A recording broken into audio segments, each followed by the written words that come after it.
ஓம் நம சிவாய. அவனருளாலே அவன்தாள் வணங்கி. திருவாசகத்தில் அடுத்து நாம் பார்க்க போகிற தலைப்பு திருவெண்பா.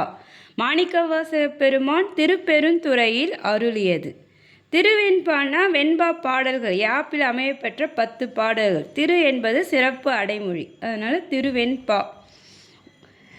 வெய்ய வினையிரண்டும் வெந்தகல மெய் உருக்கி பொய்யும் பொடியாகாது என் செய்கின் செய்ய திருவார் பெருந்துறையான் தேன் உந்து செம்தி மறுவாது இருந்தேன் மனத்தென்றர் மாணிக்கவாசக பெருமான். அதாவது திருவார் பெருந்துறையான் தேன் உந்து செம்தீன்றர் இறைவன் சிவபெருமானை. அவன் செம்மையான நிறத்தவன், அவன் செஞ்சோதி, அவன் தேனி பொழிபவன். அப்பேற்பட்ட அந்த இறைவனை நான் மனதில் பொருந்தாது இருந்தேன். மனதில் நான் நினைக்கவே இல்லை. அதால் நான் பட்ட துன்பம் என்னென்னா, வெய்ய வினையிரண்டு வெந்தகல மெய்யுருக்கி பொய்யும் பொடியாகாது இருந்தேன்டர். இந்த இறைவன் சிவபெருமானை நான் மனதில் நினையாமல் இருந்ததால் கொடிய இரு வினைகளால் நான் வெந்து அழிந்தேன். மெய்யுருகி உடலும் பொடியாகாது உள்ளது, நான் என் செய்கின்றார். நல்வினை தீவினை சொல்கிற இரு வினைகளை சொல்கிறார். இறைவனை மனதால் நினைத்து வணங்கி திருவடிப்புகளை பாடும்போது நம்முடைய இரு வினைகளும், நல்வினை தீவினை ஆகிய இந்த 2 வினைகளும் நீங்கி இறைவனுடைய திருவடியை அடைவோம்ன்றார்.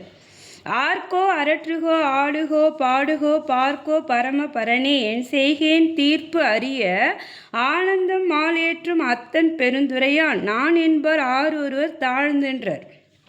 அதாவது மிக உயர்ந்தவனும் அருமையான ஆனந்த பேரின்பத்தை உண்டாக்குகின்ற அந்த இறைவனும் திருப்பெருந்துறையில் அரசனாக இருக்கிற எம்பெருமான் சிவபெருமான். அப்பேற்பட்ட அவனை எவர் ஒருவர் ஆர்க்கோ அரற்றுகோ ஆடுகோ பாடுகோ பார்க்கோன்றார். அந்த மிக உயர்வான ஆனந்த பேரின்பத்தை நமக்கு கொடுக்குற அந்த இறைவன் சிவபெருமானை யார் ஒருவர் தாழ்ந்து பணிந்து ஆரவரித்து அலறி பாடி ஆடி அவனை வணங்குறாங்களோ அவர்களை நான் பாராட்டுவேன்றார். செய்த பிழை அறியேன் சேவடியே கை தொழுதே உய்யும் வகையின் உயிர்ப்பு அறியேன் வையத்து இருந்து உரையுள் வேல் மடுத்து என் சிந்தனைக்கே கோத்தான் பெருந்துறையில் மேய பிறாண்டார். செய்த பிழை அறியேன் சேவடியே கை தொழுதேன்றார்.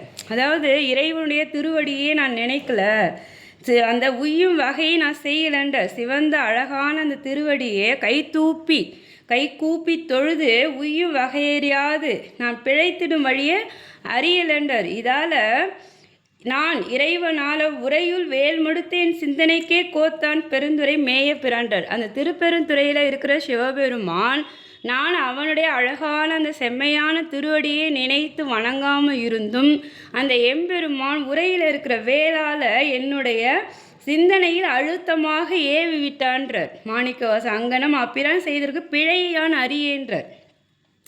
அதாவது மெய்ஞானத்தை இறைவன் வழங்கினாரா, மாணிக்கவாசருடைய அஞ்ஞானத்தை நீக்கி மெய்ஞானத்தை வழங்குறார். அதை தான் இங்கே சொல்கிறார், உரையுள் வேல் மடுத்துன்ட்டு.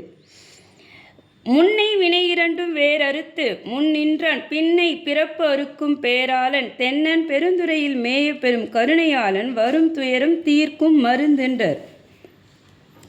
அதாவது இறைவன் சிவபெருமான் அந்த திருப்பெருந்துறையில் வீட்டிருக்கிற பெரும் கருணையாளனான அந்த சிவபெருமான் என் முன்னர் இருந்த இரு வினைகளையும் ஒரு சேர அறுத்து என் எதிர்பட்டு நின்றான்றார் மாணிக்கவாசகர்.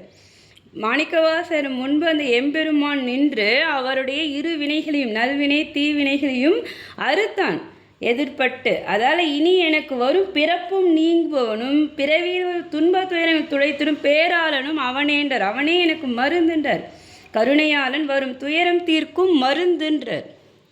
இறைவன் எதிர்பட்டு மாணிக்கவாசகர் முன்பு நின்று தன்னுடைய பெரும் கருணையால் மாணிக்கவாசகரை பார்த்தாராம். அப்போ மாணிக்கவாசகருடைய இரு வினைகளும் நீங்கியது மட்டும் இல்லை, இனி வரும் துன்பத் துயரங்களையும் அவனே துடைத்து விடுவான், என்னுடைய பிறப்பையும் நீக்குபவன் அவனே எனக்கு மருந்துன்னு சொல்லி மாணிக்கவாசக பெருமான் இந்த பாடலில் சொல்கிறார்.